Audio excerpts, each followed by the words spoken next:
Madison. Welcome to Insider's Health TV, where we bring you the freshest happenings in the world of medicine without that quack propaganda.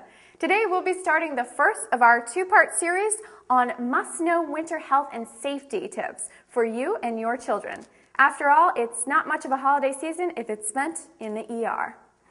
Winter cheer and fun is beckoning, but making sure that the fun is done in a safe way could be the difference between joy to the world and a silent night. So here is a list of questions you might be faced with this winter, as well as tips from the experts on what you should do. Of course, with winter comes playing outside. Snowmen, snowball fights, and snow angels are all part of the holiday cheer. But when is it too cold for your children to be out and about safely?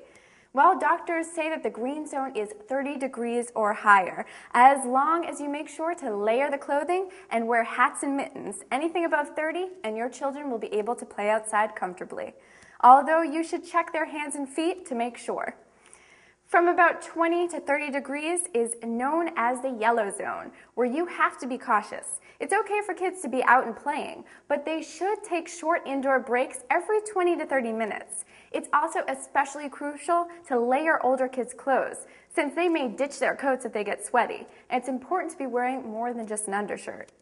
If it's under 20 degrees, you're better off giving the kids a video game and making some hot cocoa, and making sure they're staying indoors in the warmth. While Frosty the Snowman might be an icon, frostbitten children are just a magnet for social services. And while outside, there are some guidelines you should be following for winter sports. Here are some ages that it's appropriate to start your favorite outside tradition. At 3, you'll be ready to go sledding. Just make sure you never allow the kids to do it on their own, and choose small hills that will gently drop them at the bottom. If in a public area, you should be on the sled as well. I know it sounds unfair, but if someone's going to take a hit from a toboggan, it's got to be mom or dad. At 4 to 6, you can start your child in skiing and ice skating, making sure that you're there just in case anything goes wrong. You should stay on the bunny trails and only skate at off-peak hour, because the more people are around, the more possibility for an accident. And at 4 to 6, it's still on you to make sure they stay safe and happy. As the kids get older, you'll be able to broaden their activities, with upwards of 6 or 8 a good time to start ice hockey or snowboarding. The golden rule is use sound judgment and make sure you're only letting them do what they're capable of.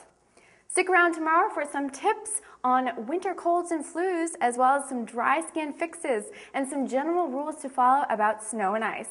As for me, I'm going to go grab some cocoa, because all this talk about winter is making me freezing. So that's it for this edition of Insider's Health TV. I'm your host, Kimberly Walston, and remember, it's your health. We're just helping you think outside the box.